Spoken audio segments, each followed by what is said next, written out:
Kozhikode 7ാം class വിദ്യാർത്ഥിയെ +2 വിദ്യാർത്ഥികൾ വീട്ടിൽ കയറി മർദ്ദിച്ചതായി പരാതി. Koodaranji saint Sebastian higher secondary school വിദ്യാർത്ഥി മനീഷിനാണ് മർദ്ദനമേറ്റത്. കോതേരി ക്വാർട്ടേഴ്സിൽ എത്തിയായിരുന്നു ക്രൂരമർദ്ദനം. ആക്രമണത്തിൽ വിദ്യാർത്ഥിക്ക് മുഖത്തും നെഞ്ചത്തും പരിക്കേറ്റു. വിവരങ്ങളുമായി രമ്യാദാസ് ചേരുന്നുണ്ട്. രമ്യാദാസ്, ഗുഡ് ആഫ്റ്റർനൂൺ. ഈ കോഴിക്കോട് എന്താണ് സംഭവിച്ചത്? 7ാം ക്ലാസ് വിദ്യാർത്ഥിയെ എപ്പോഴാണ് ഈ +2 വിദ്യാർത്ഥികൾ കയറി മർദ്ദിച്ചത്? Good afternoon Aswathy.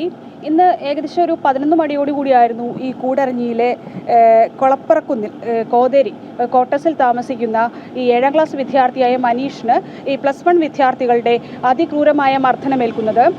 ഈ മനീഷിൻ്റെ സഹോദരൻ്റെ സുഹൃത്തുക്കളാണ്, സഹപാഠികളാണ് ഈ ക്വാർട്ടേഴ്സിൽ സന്ദർശനം നടത്തിയ ഈ +1 വിദ്യാർത്ഥികൾ.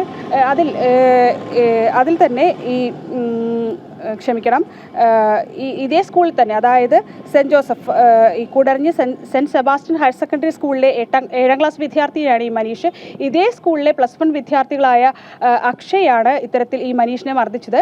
നേരത്തെ ഞാൻ സൂചിപ്പിച്ചതുപോലെ ഈ മനീഷിൻ്റെ സഹോദരൻ്റെ സഹപാഠിയാണ് ഈ അക്ഷയ് മനീഷിൻ്റെ സഹോദരനെ കാണാൻ വീട്ടിലെത്തുകയും തുടർന്ന് നിസ്സാര കാര്യത്തിനാണ് ഇത്തരത്തിലൊരു ക്രൂരമായ മർദ്ദനം മനീഷിനെ ഏൽക്കേണ്ടി വന്നത് എന്നുള്ളതാണ് വലിയൊരു വിഷയം. ഈ സഹപാഠിയായ അക്ഷയ് കൂടരഞ്ഞിയിലെ മനീഷിൻ്റെ വീട്ടിലെത്തി തിരിച്ചു പോകുന്ന വഴി മനീഷിൻ്റെ ചെരുപ്പ് ഇടുകയും ഈ ചെരുപ്പ് തിരിച്ചു ചോദിച്ച ഉടനെ കാരണമായി തന്നെ ഈ ഒരു ചെറിയ നിസ്സാര പ്രശ്നത്തിന് മനീഷിനെ വളരെ ക്രൂരമായി മർദ്ദിക്കുമായിരുന്നു. ഈ മനീഷിന് മുഖത്തും നെഞ്ചത്തും എല്ലാം ക്രൂരമായി തന്നെ മർദ്ദനത്തിൻ്റെ പാടുകളേറ്റിട്ടുണ്ട്.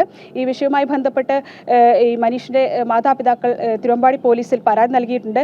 ഈ മർദ്ദനം നടക്കുമ്പോൾ മനീഷിനെ മാതാവ് എത്തുകയും പിടിച്ചു മാറ്റുകയും ചെയ്തുകൊണ്ടാണ് ഇത്രയും വലിയ രീതിയിൽ തന്നെയാണ് മർദ്ദനമേറ്റിട്ടുള്ളതും ഇതിൽ മനീഷിനെ രക്ഷപ്പെടുത്താൻ കഴിഞ്ഞിട്ടുള്ളത്. ഈ വിഷയത്തിൽ തിരുവമ്പാടി പോലീസിൽ ഇപ്പോൾ കുടുംബാംഗങ്ങൾ പരാതി നൽകിയിട്ടുണ്ട്. ഈ വിഷയവുമായി ബന്ധപ്പെട്ട് അന്വേഷണവും തിരുവമ്പാടി പോലീസ് ആരംഭിച്ചിട്ടുണ്ട്. അശ്വതി. ശരി രമ്യ, എന്തായാലും വളരെ ഞെട്ടിക്കുന്ന ഒരു വാർത്തയാണ് പുറത്തു വരുന്നത്. കോഴിക്കോടാണ് ഈ 7ാം ക്ലാസ് വിദ്യാർത്ഥിയെ +2 വിദ്യാർത്ഥികൾ വീട്ടിൽ കയറി ഈ ക്വാർട്ടേഴ്സിൽ കയറി മർദ്ദിച്ചത്. ഒരു ചെരുപ്പുമായി ബന്ധപ്പെട്ട തർക്കമാണ് ഇത്തരം ഒരു ക്രൂര മർദ്ദനത്തിൽ കലാശിച്ചത്. രമ്യയാണ് വിവരങ്ങൾ നൽകിയത്. ഈ Koodaranji saint Sebastian higher secondary സ്കൂളിലെ മനീഷിനാണ് ഈ മർദ്ദനമേറ്റത്.